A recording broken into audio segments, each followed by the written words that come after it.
रहा था। पार्वती जी ने कहा, मुझे नहीं पता, मगर मैं तो सो गई थी, मैंने हूँ शब्द का उच्चारण करना ही बंद कर दिया।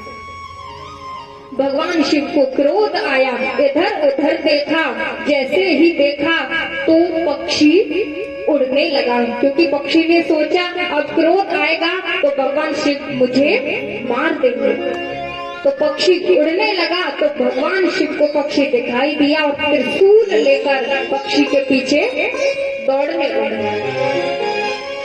जब पक्षी दौड़ने लगा तो शुक पक्षी उड़ते उड़ते बद्रिकाश्रम में सम्यक्प्रास में स्थित है। वहां महर्षि वेद व्यास जी की पत्नी है विटिका देवी। तो विटिका देवी के उभासी लेते समय उस शुक पक्षी ने उनके गर्भ में प्रवेश किया। अच्छा, वो तो शुक पक्षी है पर मुंह छोटा सा है। क्या वो शुक पक्षी विटिका देवी के मुंह में गया होगा? गया होगा? तोता तो बहुत बड़ा होता है, तो बताइए वो विटिका देवी के मुख में कैसे गया?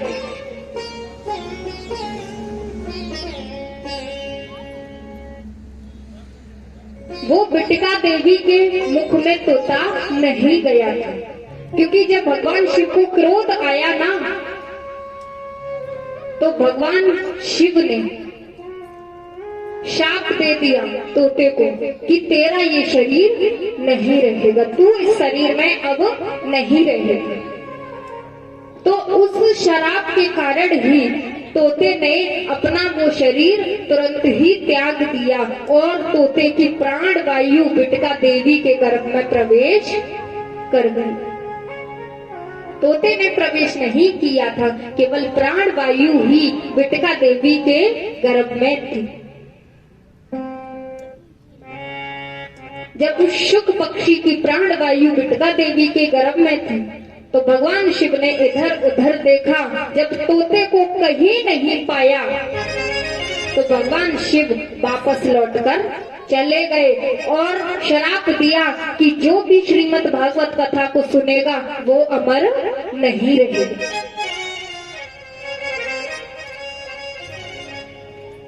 जब विटिका देवी के गर्भ में प्रवेश तो सुखदेव जी ने माँ के गर्भ को मंदिर बना दिया।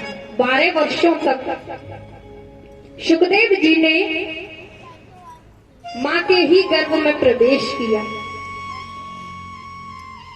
जब 12 वर्षों तक माँ के गर्भ में रहे तो वेद व्यास जी ने कहा, पुत्र सुख, तुम बाहर क्यों नहीं आते? तुम्हारी माँ को कष्ट हो रहा है, बाहर आओ।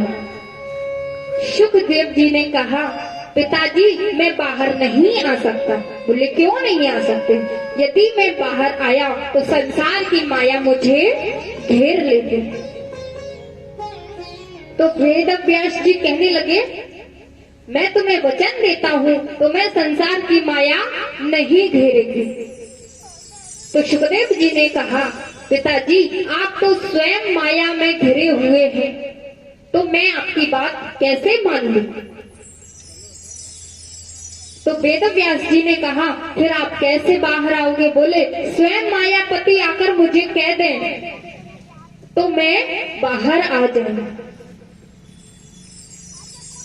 अब सुखदेव जी 12 वर्षों तक अपनी माँ के गर्भ में रहे। जब बाहर आए तो सीधा वन की ओर प्रस्थान कर गए, क्योंकि सुखदेव जी माया से परे थे। अब अगला प्रश्न जो सनकादिक ऋषियों ने पूछा था, शौनक ऋषियों ने दूसरा प्रश्न किया था कि सबसे श्रेष्ठ देवता कौन है? क्योंकि देवता कभी छोटे बड़े होते हैं क्या? होते हैं? देवता कभी छोटे बड़े नहीं होते।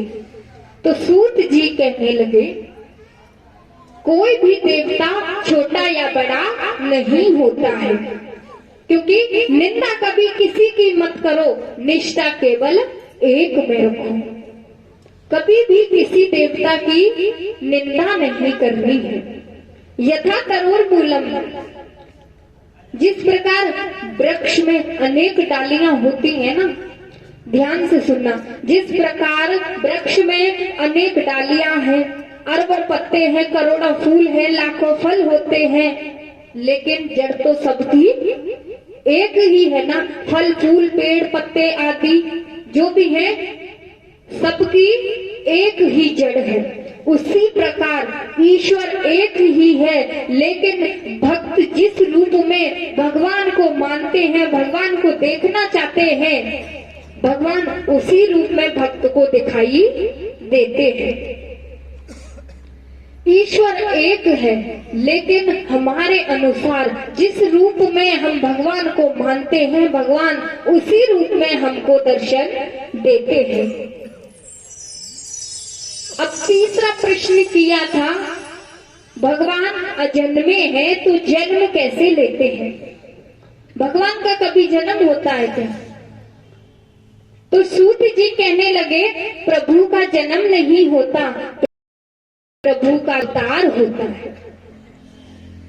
प्रभु कभी गर्भ से जन्म नहीं लेते, उनका तो अवतार होता है। अब चौथा प्रश्न था, भगवान के अवतार कितने हैं? कितने अवतार हैं भगवान के? शास्त्र तो सब पढ़ते हैं ना। हाँ, तो बताइए कितने अवतार हैं भगवान के? आपको नहीं मालूम है, मुझे पता है, क्योंकि बहुत से लोग तो ऐसे हैं सो रहे हैं, मुझे सब कुछ दिखाई दे रहा है। हाँ, 24 अवतार हैं। आपसे ज्यादा होशियार है। क्लास में सभी बच्चे एक जैसे नहीं होते हैं। तो भगवान के 24 अवतार हैं, जिसमें पहला अवतार है सनकादिक ऋषियों का। ये सनकादिक ऋषि कौन है? मैं कल से कहती आ रही हूँ आपसे, सनकादिक ऋषि कौन है? ये सनकादिक ऋषि कौन है? बताइए जरा। हाँ, आप बताइए, थोड़ा जोर से बोलिए, मुझे सुनाई नहीं दे रहा। अच्छा, पता नहीं है आपको? भी नहीं पता? मुझे तो लगा 24 अवतार बताए हैं तो शायद सारी व्याख्या पढ़ी होगी। अच्छा, सनकादिक ऋषियों मतलब ब्रह्मा जी के ये 4 पुत्र थे, जिन्हें हम सनकादिक ऋषि कहते हैं। सनक, सनंदन, सनातन और सनत कुमार, ये ब्रह्मा जी के 4 पुत्र हैं, जिसे हम सनकादिक ऋषि कहते हैं।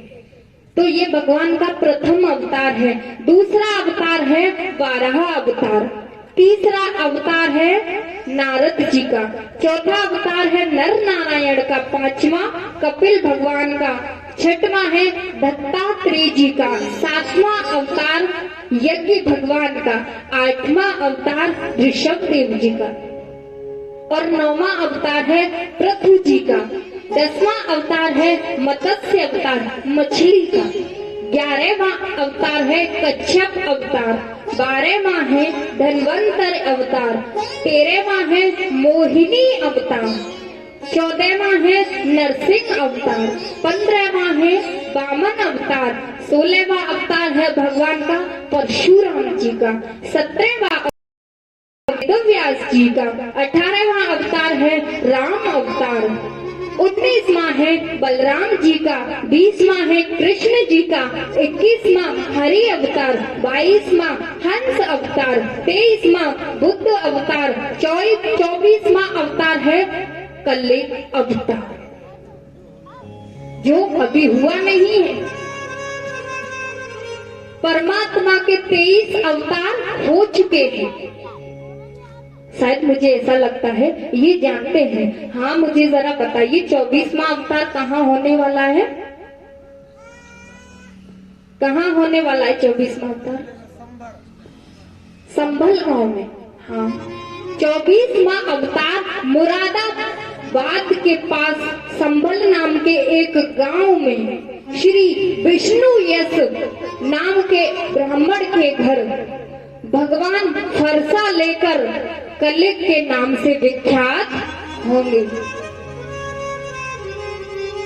तो भगवान के जितने अवतार हैं, उनमें प्रत्यक्ष परिपूर्णतम केवल 2 अवतार हैं, जो परिपूर्ण है अपने आप में। 20 में से दो अवतार है, कृष्ण अवतार और राम अवतार। राम और कृष्ण इन दोनों में कोई अंतर है क्या? अंतर है, क्योंकि राम और कृष्ण दोनों एक ही तत्व है। राम कृष्ण दो एक हैं, अंतर नहीं निमेष। इनके नैन गंभीर हैं, उनके चपल। तो राम के नैनों में गंभीरता है, कृष्ण के नैनों में चपलता है। क्योंकि हम बहुत देर से देख रहे हैं, देखिए बुरा मत मानिएगा, यहाँ पर जितने भी लोग बैठे हैं ना, इधर हमारे नैनों की तरफ ध्यान है। इधर कैलेंडर में ये जो माता जी बैठी हैं, मैं सही कह रही हूँ ना? इधर ध्यान नहीं है, कथा की ओर ध्यान नहीं है, केवल नैनों की ओर ध्यान है। क्योंकि हमारे नैन उससे मैच नहीं कर रहे। यही बात है ना? झूठ मत बोलना, क्योंकि मुझे पता नहीं, ऑटोमेटिक पता चल जाता है कि कौन क्या सोच रहा है। आप उधर ध्यान मत दीजिए, इधर ध्यान दीजिए, क्योंकि हम आए हैं तो कुछ लेकर जाएंगे। क्या लेकर जाने वाले हो यहाँ से? क्या लेकर जाएंगे? आप यहाँ आए हैं अपना काम छोड़ करके, तो क्या लेकर जाने वाले हो? और ये तो ज्ञान लेने आए ही नहीं, पता नहीं क्या देख रहे हैं। बहुत देर होगी मुझे देखते देखते। ये जो शरीर है ना, इस पर ध्यान नहीं देना है, क्योंकि एक दिन जन्म लिया है तो मरना अवश्य है। तो कुछ इस संसार में हमें ऐसा करके जाना है जो लोग हमें याद रखें। उधर ध्यान मत दो। जब हम आपके सन्मुख हैं तो उधर क्यों देख रहे हैं?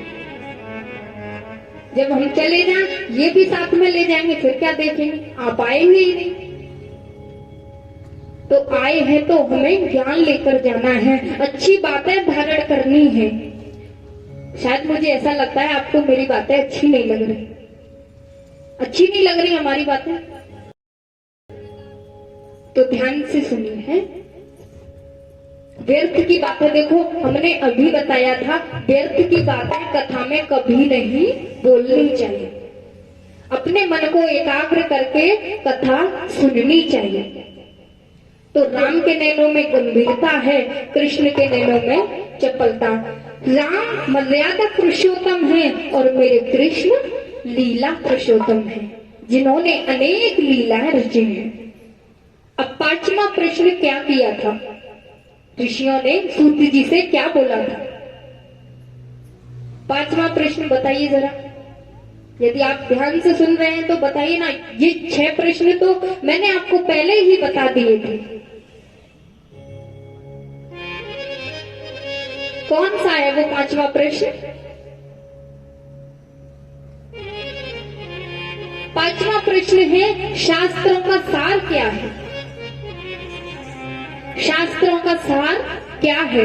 सूत जी कहने लगे, शास्त्रों का सार श्रीमद् भागवत पुराण ही तो है जो शास्त्रों का सार है। अब छठवां प्रश्न है, जब भगवान कृष्ण अपनी लीलाओं को संपन्न करके चले गए थे, स्वधाम गमन करके चले गए, तो धर्म किसकी शरण में गया था? तो सूत जी कहने लगे, श्री कृष्ण के बाद धर्म परीक्षित की शरण में गया। किसकी शरण में? परीक्षित की शरण में, कलयुग में। लेकिन कलयुग ने इसका पीछा नहीं छोड़ा। परीक्षित को भी अपने आप यानी अपने अधीन कर लिया। परीक्षित का पीछा कलयुग ने नहीं छोड़ा। मनुष्य के कल्याण के लिए पाराशर के पुत्र श्री द्वैपायन ने वेदों के 4 भागों को बांट दिया था। तो नारद जी ने चतुर्श्लोकी भागवत को अपने जीवन में धारण किया था। इसीलिए तो कहते हैं, नारम ज्ञानम ददात इति नारद, जो ज्ञान दे वही नारद है। नारम अज्ञानम गति खंडयति इति नारद, जो अज्ञान का खंडन करे वो नारद है। नारद जी ने व्यास जी को अपने पूर्व जन्म की कथा सुनाई। नारद जी कहते हैं संत कृपा जो होती है ना, वो भगवान कृपा से ऊंची है। संत की कृपा